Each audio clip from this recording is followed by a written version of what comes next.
Yeah.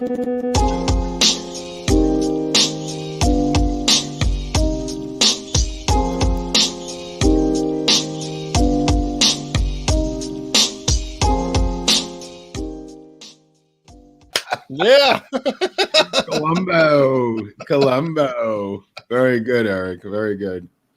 Oh God, he's a classic. Nothing like the original Art Detective, right? Right. Yeah. Okay, so today we've got quite a story going for us. You're going to tell us about Don Hrycyk. Hrycyk. Don Hrycyk. Yeah. Yeah, he kind of looks like Richard Widmark from, I don't know if you remember the actor Richard Widmark. He's a dead ringer for him. The guy started out like in the, let's say, early 80s, LAPD. I think he was raised in Long Beach, but he ends up in the 77th Division, the precinct downtown.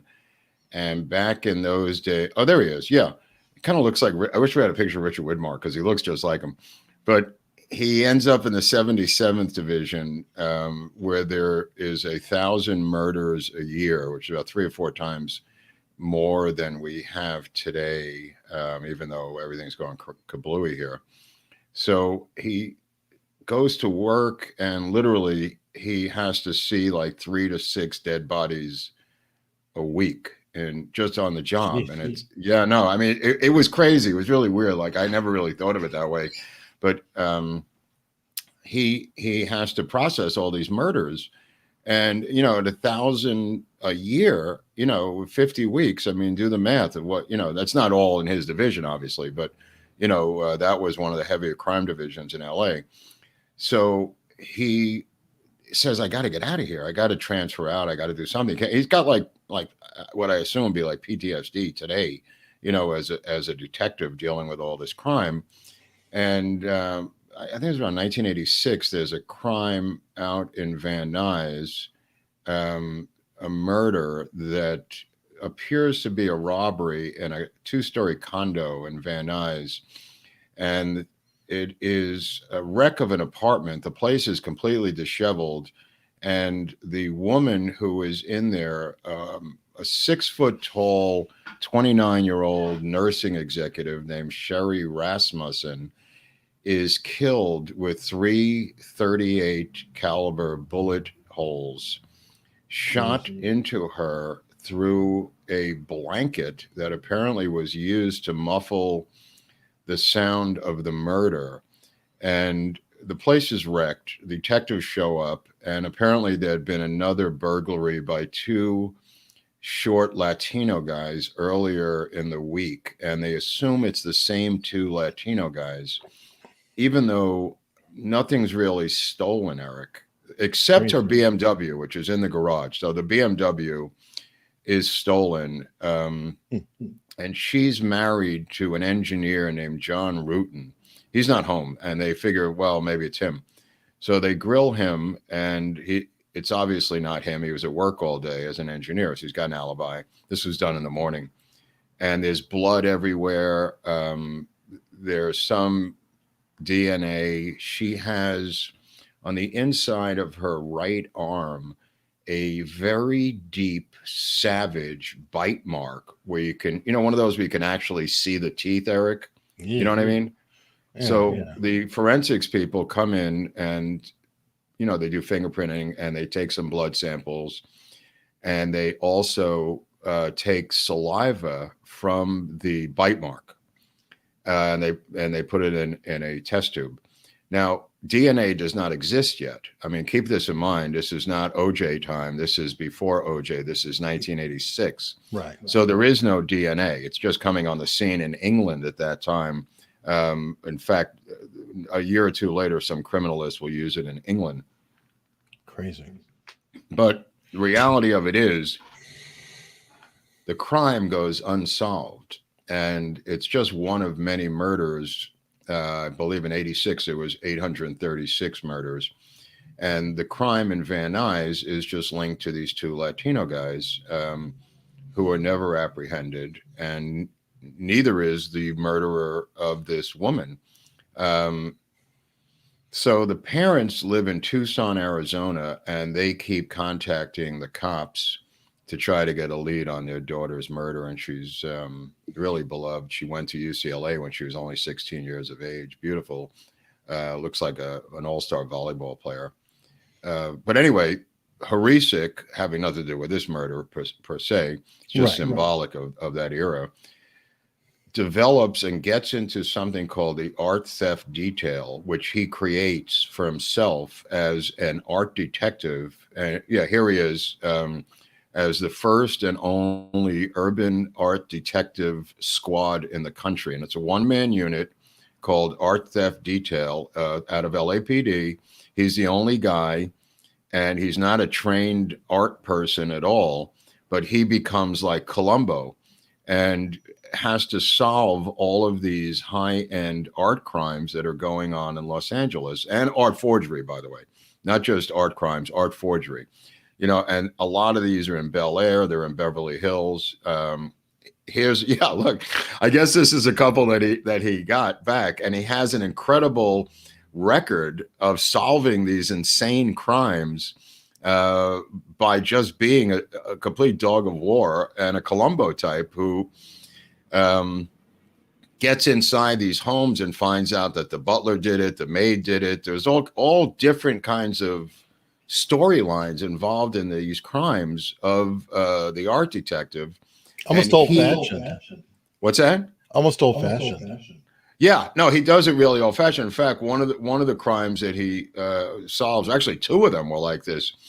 One of them was a butler who was from Sweden and retires after 15 years, and he's going to go back to Sweden with his wife, who is the cook. And it turns out his wife is not the cook, but his lover, who's also Swedish. I don't know what that had to do with the story, but he has taken these Chagalls or these Picassos, I forget which, and he goes to a high-end Hollywood photography house, not a commercial photography house, an industrial photography house, and he pays them to shoot copies of the painting with high-tech cameras, and he goes back like 6 to 8 times. It takes months, and they're off by a millimeter, they're off by a micron, it's a little too fuzzy, and he ends up reprinting the photographs of the art, takes the art out and replaces it with photographs, and keeps going back to Sweden and going to this auction house and selling them for millions of dollars,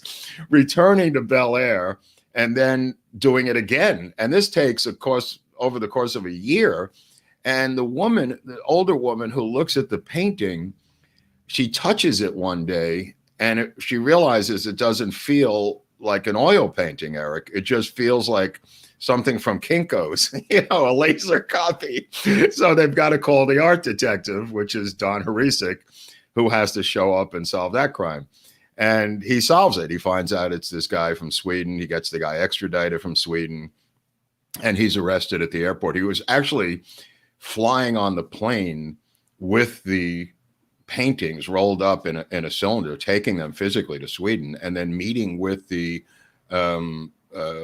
Swedish art directors from the auction house who were paying him, and then they would auction it off. So the government of Sweden gave us a lot of crap about not giving back the paintings, but eventually they had to turn them over.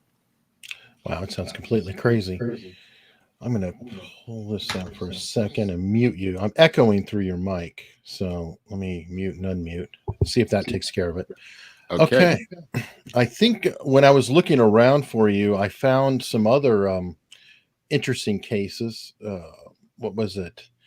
This one here. Oh yeah, that's the first Superman action comic, and there's also number 37 in Detective Comics. This is actually, I used to collect Superman comics. Yeah, this is this was owned by Nicolas Cage in a Beverly Hills, and Nicolas Cage had a collection. Obviously, he had some connection to Batman or Superman or some movie. Sure. But he had a collection of these early editions that were worth, some of them were $300,000. And what he had was they were mounted in boxes with glass on the wall in his studio. And they had like a lock on them, a key lock. and they were all around the walls of his studio. And one of them was the Detective Comics #1, and I think Detective Comics number 37, or 27, which was the first Batman Detective Comics. But anyway, these are worth a fortune. And he has a New Year's Eve party where there's 300 people of various walks of life, because it's Hollywood. And the next morning, when the dust settles, he realizes that the cases have been emptied of all these different individual comics, and has to call the art detective, Don Hrycyk, who has to. So funny. It's so Columbo, and so Hrycyk has to go up to Nicolas Cage's house and find all 300 of these people and interview all these weirdos who were at his party, which is really insane. And it turns out that he kept the key to the lock right in his desk drawer in the same room. So all they had to do was open the top drawer, and there was the key to the locks to which is what they did to steal the comics. It wasn't that difficult, but he did get these returned. Hrycyk was one of the cases he solved.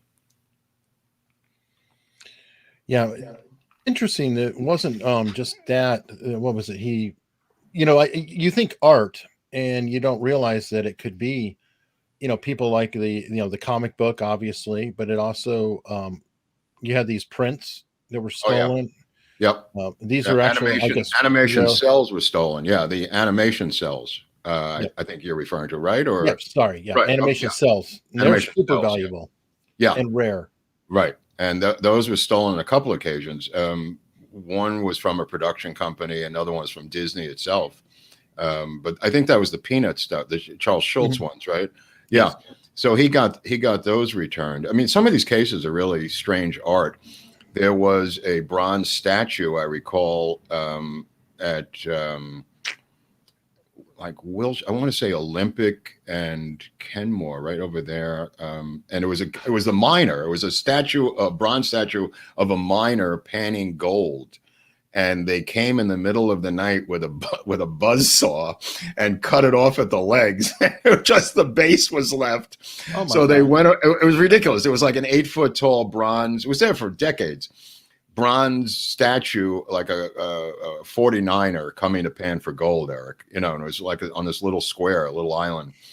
And one morning, people realized it was missing, and it turns out that the art detective had to go to all these different metal surplus houses, and in fact, these two Mexican gardeners, Mexican American, or maybe who knows, gardeners had taken it with a buzzsaw and cut the legs off and taken it to this metal place and sold it for the weight of the bronze.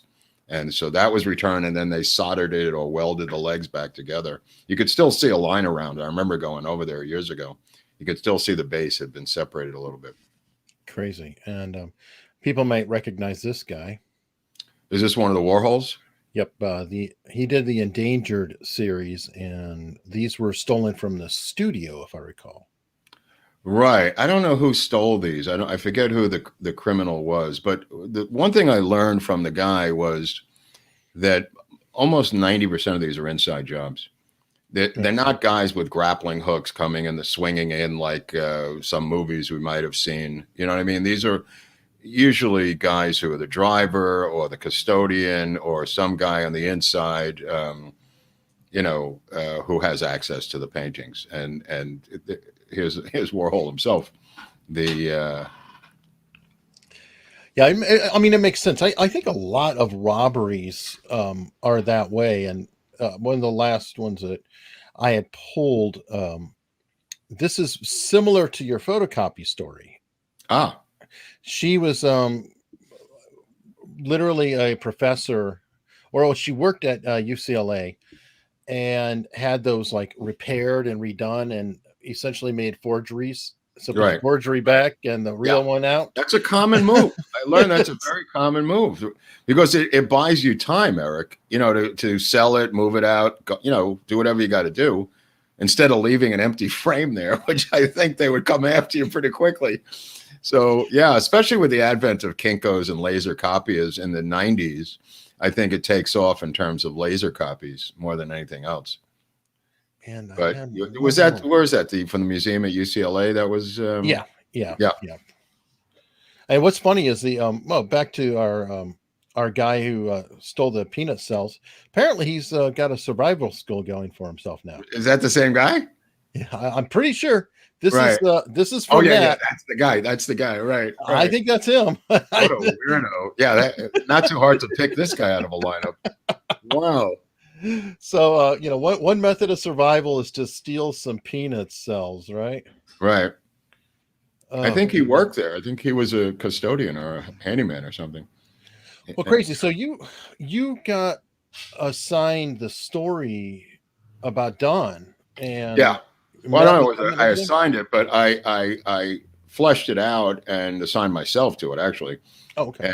and interviewed the guy on the phone. He was quite reluctant to do it. He didn't want to get involved with the press. He was very reluctant. So Hmm. it made me even more pushy. Like this guy was used to operating on his own. Like he didn't want anyone in his house or in his wheelhouse or in his office. He did not want to be involved with me. I'll tell you that much. But I kind of wormed my way into his world, and he was like a cop's cop, like a real, you know how cops are. They're just really quiet. They're not, not one of these bold, loud cops, but a real cop, a real detective. He had made detective. He'd been on the force, I want to say 35 years by that time, Wow. Eric. He had been the art cop, the only one in the country, for about 15 years when I interviewed him. I think it was in 2009.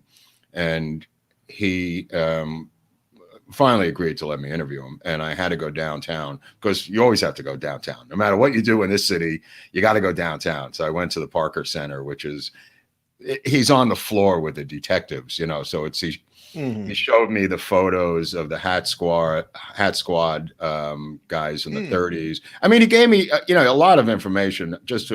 He kind of loosened up after a while, and we became friendly together. And he started to tell me the crazy cases that he had been involved in, counterfeiting and not treasury counterfeiting, but counterfeiting of art and pants and outfits and Pants. Just like Gucci pants and just weird. Oh, wow. You know what I mean? Anything that was designer, anything, like you had to get on the case, watches, jewelry, things like that. But he was a good guy, and he was looking to retire is where I'm going with this thing. When I come in 2009, he's got 35 years on the force, you know what I mean? And Sure. He's looking for an exit strategy. So he's starting to train someone to replace him. And he's training a protege. What else can I tell you? And I think I have a clip of her. I don't know if the protege was a very, very strange woman, Eric. Let me just explain the protege, because I didn't know she was going to be there when I went to interview him. And I'm interviewing the two of them in interrogation room number 1, which is off of the detective's room, which is huge. But on the side are these interrogation rooms. So they're very claustrophobic because it's got a big green table, but it's a tiny little room.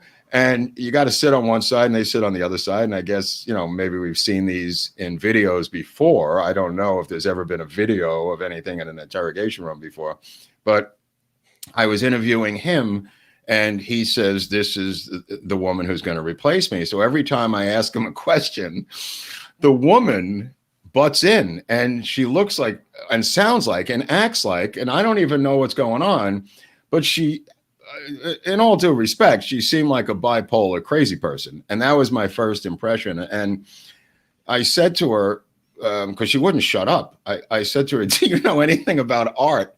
So she says, I swear to God, she said, I know it hangs on the wall. And I said, that's a weird answer. And then she said that she was taking art classes to learn how to paint. And I thought, why would you learn how to paint? Like Hrycyk had told me that he had taken art history classes at UCLA to learn art history, to learn about the difference between a Picasso and a Chagall. But she was learning brush strokes and how to paint. And she said, with all the actual quote, she said, hold on. She said, after seeing all the phony art, she told me, she said, I can do that. And I thought, what a weird thing to say to a reporter.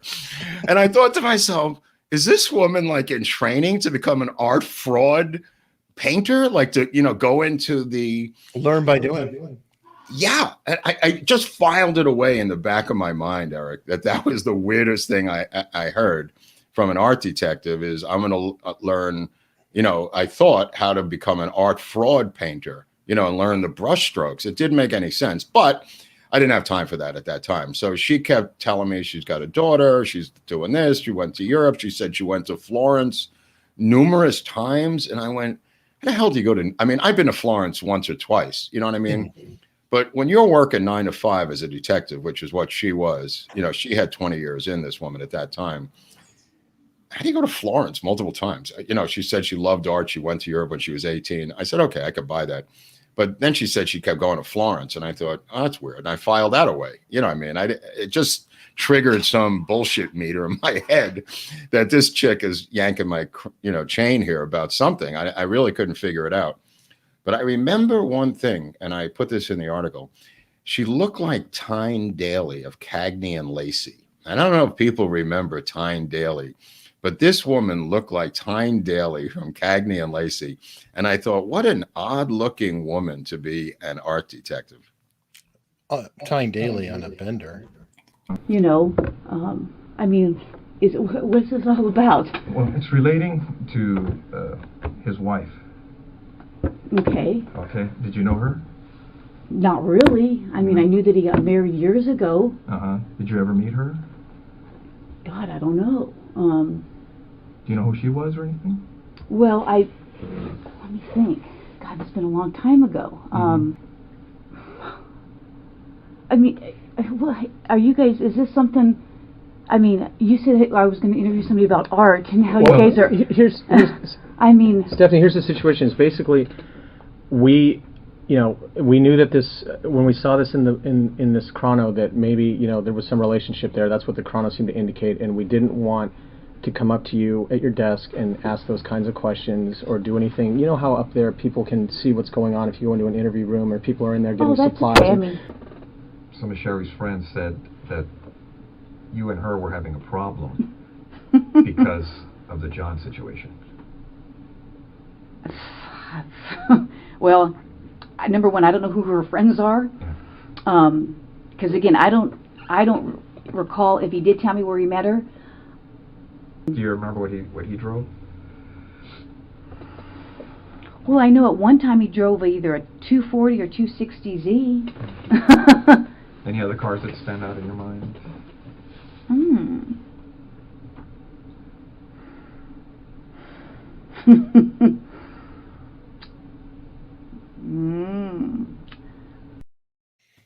Wow.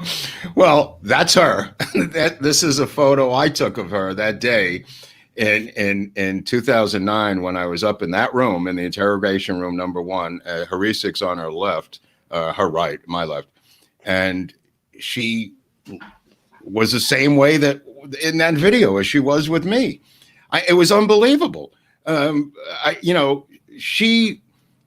course, I had no idea what she was involved in prior to this. I didn't even know who she was at this moment. But this is literally days before she's arrested by LAPD. She, in fact, leaves this interview with me, goes to Starbucks, gets a coffee with a swizzle stick in it, and they have a special unit, a surveillance unit. Now, Chief Bratton, who I also knew, and I interviewed for the paper, Chief Bratton, who was New York Chief of Police and LAPD Chief of Police, lived over here in Los Feliz, and I had interviewed him. Chief Bratton was hands-on overseeing this sensitive situation with her because she was an LAPD detective. She goes to Starbucks, gets a coffee with a swizzle stick, throws it in the garbage after she's done. And this LAPD special surveillance unit scoops it out of the garbage in downtown LA. And on there, they take her saliva and they match it to the DNA on that bite from 23 years prior and realize that she is the murderer of Sherri Rasmussen. And that's the final part of that. But I'm going to explain how that happened right now, if you want me to.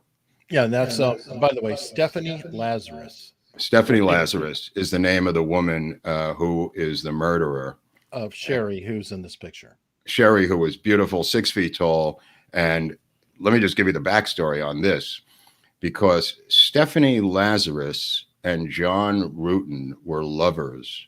They were lovers, and they, according to Rutan, there they are, according to Rutan, were just dating. And when asked how many times they had had sex while they were dating, he said just 20 to 30 times. So they said, well, you're obviously in a relationship with her. And they kind of break up, but they never really do. And he begins dating Sherri Rasmussen, and she's not happy about it. And she, even though Sherri Rasmussen becomes his fiance, Stephanie Lazarus does not want to leave the scene. And she comes up to the hospital where Sherri works. Look how pretty she is. Comes up to the hospital where Sherri works, which is Glendale Adventist, right over here in Glendale, and confronts her in a police uniform and says, if I can't have John, nobody can. And gets into a fight with her at the hospital. And people notice this. And even as her fiance, John Rutan, still continues to have sex with Stephanie Lazarus during the premarital fiance period with Sherri Rasmussen, which is, keeping this thing alive. And when interviewed about it, Rutan said he wanted to get some closure by having sex with that's what he said. He's a male. Okay. He's a male. Yeah, I know, but that's what he said. He wanted to get closure, And anyway, make a long story short, she is not happy about this and comes to the house one day while John is at work, again in police uniform, LAPD. She was a beat cop at that point in 1986, and confronts her in the house that they're living in, the murder house. It's very awkward for Sherri, who tells her not to come back. However, one particular morning on this day in 1986, which is February 24th, somebody comes into the house, and apparently what we now know is that it's Stephanie Lazarus who comes into that house, gets into a vicious fight with this super athletic 6 foot tall Sherri Rasmussen. And the fight is a fight to the death, going down the stairs of a duplex, biting her on the arm, eventually taking this blanket, this thick quilt, and wrapping it around her .38 police revolver and shooting her 3 times in the chest with it. And she's still not dead. And she wrecks the place to make it look like a robbery. And she does that to cover her trail and steals the BMW, but she steals only one item from the entire house. And that one item, I've now learned, was the marriage license between Rutan and Sherri Rasmussen. And that should have triggered the cops, but it didn't. The 2 cops could not believe that an LAPD officer would do this. So they went with this theory that it was these 2 Latino guys who were robbing and burglarizing the neighborhood. In fact, it looked like a burglary, but these burglars had never shot anyone, and they've never stolen a marriage license, and they never bit anyone. So when the criminalist shows up, this is, as I said, this is before DNA is even invented. The criminalist has the presence of mind to take the saliva from the bite wound and put it into a test tube. It's kept in a refrigerator for 20 years.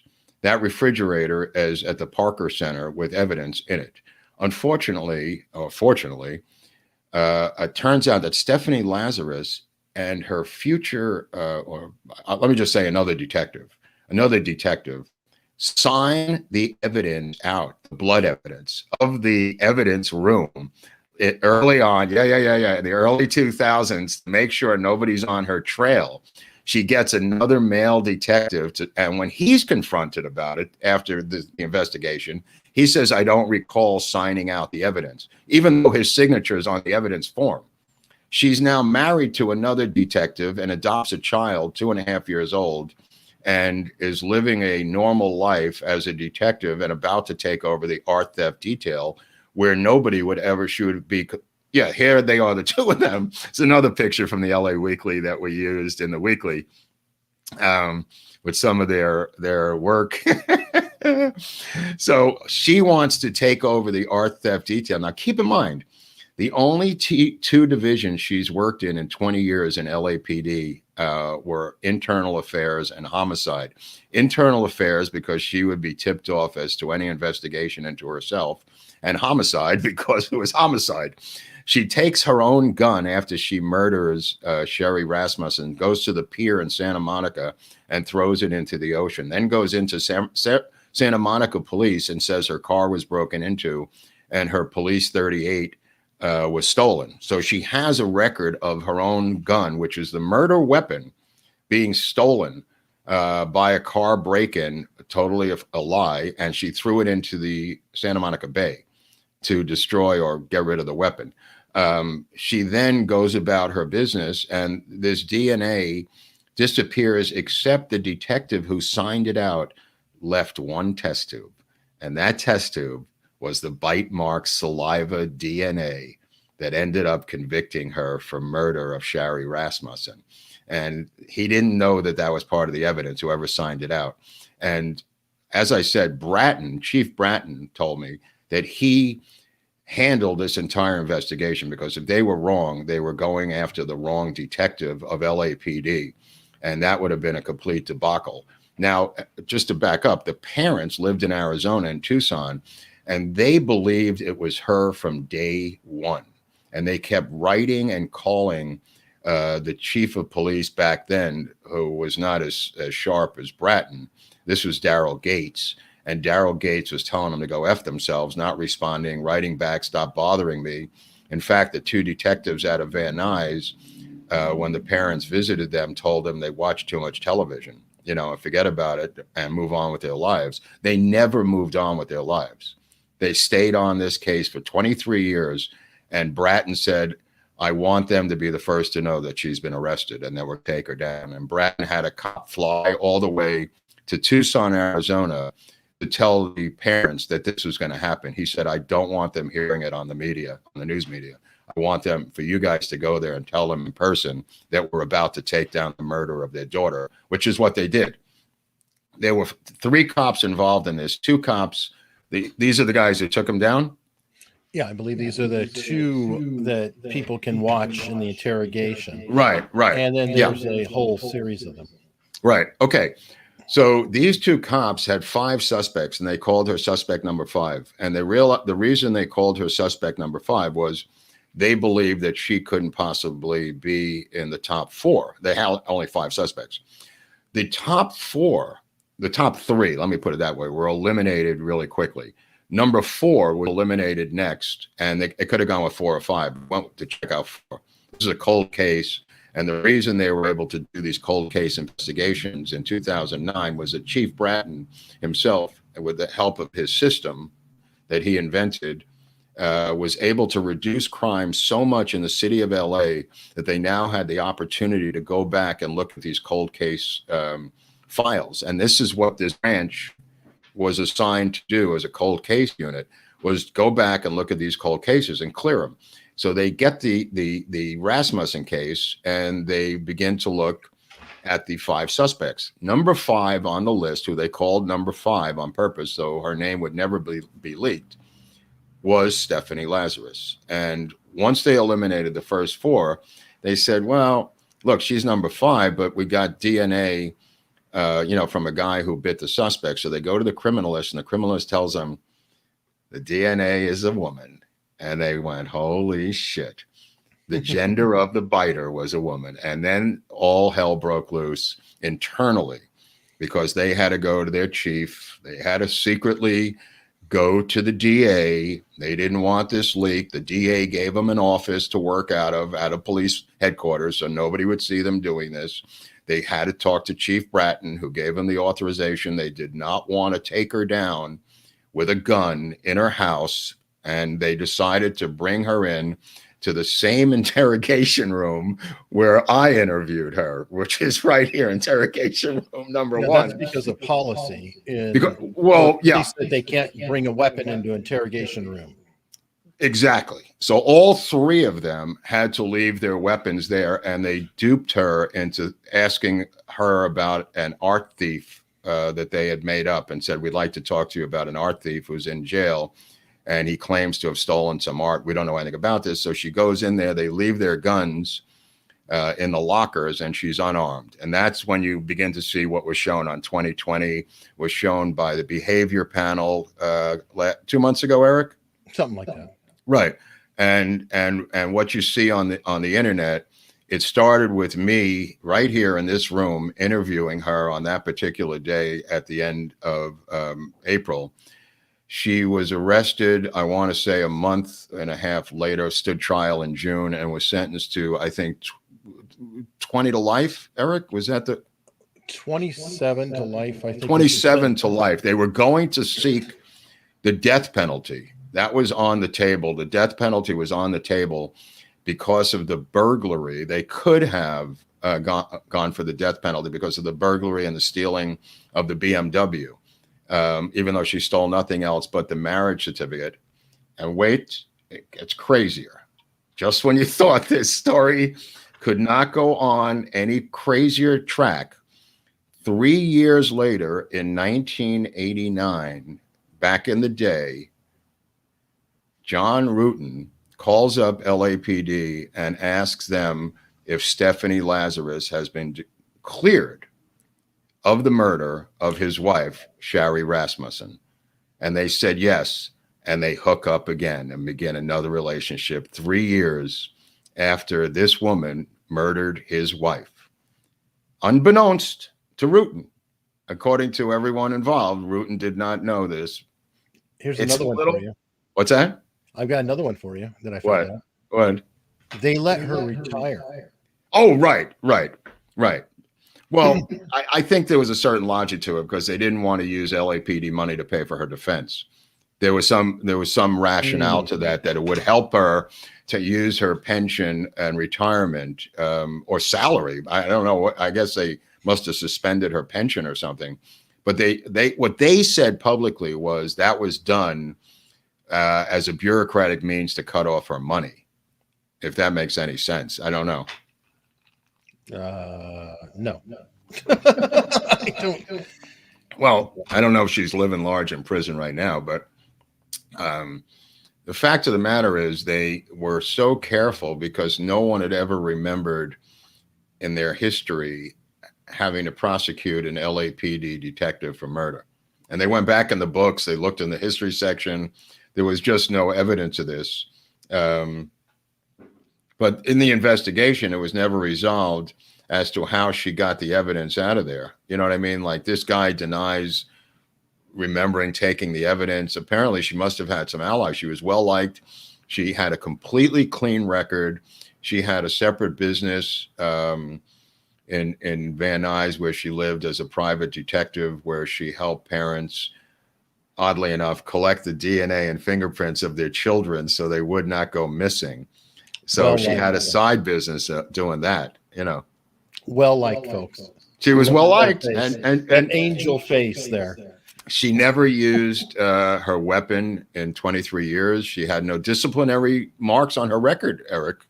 I mean, that's just, you know, she had a clean record as a cop for 23 years, a May detective, and was about to take over this art theft detail. And I believe, this is just my hunch, that she was training herself into how to do art forgery. And her plan was to take these actual paintings out of storage that were evidence, the actual paintings, and to replicate them, take the originals and sell them. As many of these cases had indicated, she was learning how to copy art. That's what I believe. That's what I believe. That answer that she gave me a couple of times about learning and taking art classes just started my wheels turning. I think this nut was going to learn how to be the top internal art forgery person in the history of LAPD, or the history of LA. I don't know how many art forgers are in LAPD, but I'll tell you this. When I first met her, this one thing came to mind was bipolar. And I don't know if she's ever been treated for bipolar. She does say to the cops at the end of the interrogation, I need my medication while they were handcuffing her. I need my medication for tomorrow morning, to take, so she was on meds of some sort. It might have been, bipolar meds as far as I know. Crazy. I am going to. Okay, I'm trying to get this echo taken care of again. All right, hopefully that gets rid of it a little. We got to work out our sound issues next time, obviously. Okay. Oh, crazy story. So, It's a little what's different. next? What's next? What's What- next? Was that good enough? Wait, are we done with this? With the art detective? People are demanding. They want to know what's tomorrow. Well, I mean, if they have any questions about the art detective, I mean, they could put it in the comment section. I mean, a lot of people know this case because it was on 2020, but Oh, Lazarus. they didn't know the backstory of Don Hrycyk. They didn't know the backstory of how I was involved in this. And maybe we could put the article up on Locals, Eric, the article I wrote for the Weekly. Sure. Is that possible? Yeah. Okay, well then they can read the article and they'll see there's quotes from her in the article that are a little crazy. In fact, I was looking at some of the old articles last night, and both the New York Times and the LA Times cite my article and me in their articles, which is kind of interesting. I didn't know that. I was looking at it last night. But are you on Locals? Is that us? Yep. We said that. Locals.com. Okay. Okay, if you're not on Locals, right? Okay, but you could subscribe to this channel, right, Eric, or no? Well, you can subscribe here. You can hit the like button. Right. You can follow us on Locals. Go on. You can send a PayPal. Right on. I think I've just gotten a PayPal recently. It was very nice. Part A. Look at this. Yeah, I got to get exactly. those books. Please PayPal me. I don't care if it's 5 cents. I gotta buy books on these subjects, these art subjects. Art books are very expensive. I have to buy art books. So please PayPal me. Tomorrow we're gonna do a live thing or no? What are we doing tomorrow with? It's, I believe, going to be live. And Okay. it is part 8. The story is so great that it never ends. Of Alec Never ends. Baldwin. Never ends. Okay, so we're going to do that about Baldwin. On Friday, we're going to do a special holiday edition. I think we're going to do the Moonies, the Unification Church, possibly, or Maybe. I don't know if that'll be Friday or it'll wind up next week. this is a great story. If you love the Moonies, if you love cults, again, somehow I'm in the middle of the story. So I'll just say, I don't tell any of these stories for shock value. Somehow I am in them, and I am in the middle of this Mooney story. So I told it to Eric. He doesn't believe a word I'm telling him, but I have documentation as to this story. So maybe we'll do that Friday. But tomorrow, definitely, we're doing the Baldwin thing, right? Correct. Okay. So that'll be fun. And then that'll air tomorrow live. We're going to do that, or? Yeah, I think same place, same channel. Everybody subscribe and tell your friends. Steal their phones or borrow their phones gently. Subscribe and then give them the phone back. Oh, yeah. Why can't you subscribe to the channel? What is wrong with these people? Can't they just subscribe to the channel, Eric, or no? Anybody can. Wait a second. You're telling me that anybody watching this can subscribe to the channel and PayPal me money at the same time? They could do both? They can, and one of them is free. Okay, so, but you could do both. You could send book money, and you could also subscribe and join Locals for how much? How much does it cost? $5 a month. So you're saying to me, for $5 a month, you get this and extra content on Locals? Mm-hmm. That's outrageous. That really is outrageous. You know, I'd recommend it. Great, and let's look forward to seeing everybody there.